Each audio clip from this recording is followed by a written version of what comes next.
ल आज हामी तमागीमा होमस्टे छ भनेर त्यहाँ बस्न हेर्नको लागि र अलिकति आन्तरिक पर्यटन प्रवर्धन गरौँ भनेर हामी दुईजना बुढाबुढी आएका छौँ।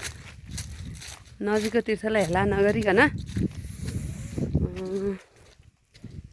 के भन्ने है भन्ने आउँदैन। अब पहिला पहिला भ्लग बनाउने यस्तो यस्तो बानी भएको हुन्थ्यो।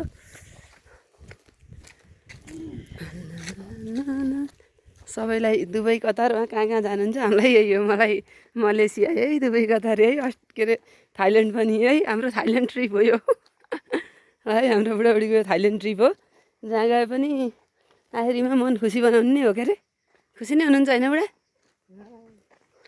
अन्य खुसी हुन्छु म त। ल हेर्नुहोस् यस्तो चाहिँ नेचुरल प्राकृतिक सुन्दरता छ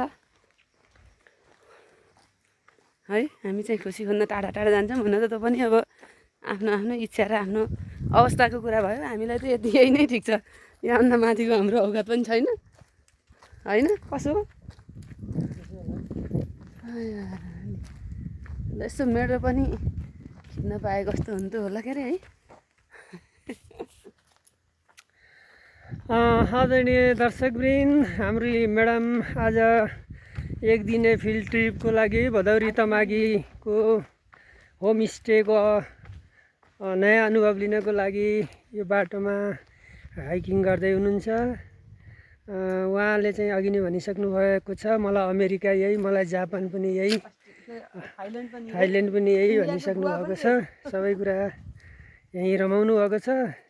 म्याडम रमाएको हुँदा म पनि रमाएको छु। म्याडमको रमाइ नै मेरो रमाइ हुने भएको हुनाले यहाँको यो नेचुरल परिदृश्यलाई अवलोकन गर्दै, यहाँको चाहिँ वस्तुस्थितिको अध्ययन गर्दै हामी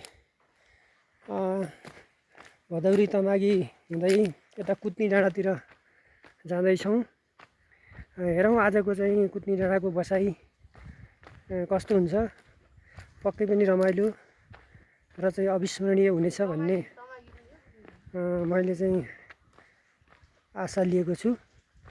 तपाईँहरू पनि एकचोटि आन्तरिक पर्यटन प्रवर्धनको लागि गण्डकी प्रदेशको पर्यटन वर्ष पोखरालाई जुन अहिले पर्यटन वर्षको रूपमा चाहिँ घोषणा गरेको छ, यसको प्रवर्धन गर्नको लागि, पर्यटन वर्षलाई सफल बनाउनको लागि तपाईँहरू पनि पोखरा मात्रै नभइकन पोखराका आसपासका ठाउँहरू पनि अवलोकन गर्नुहोस्। आफ्नो देशको भूबनोट के कस्तो छ जान्ने र बुझ्ने मौकाबाट, जान्ने बुझ्ने चिन्ने अवसरबाट वञ्चित नहुनुहोस् भन्दै मेरो चाहिँ आजको यो छोटो भिडियो म चाहिँ बन्द गर्दछु। धन्यवाद। जय देश, जय पर्यटन वर्ष।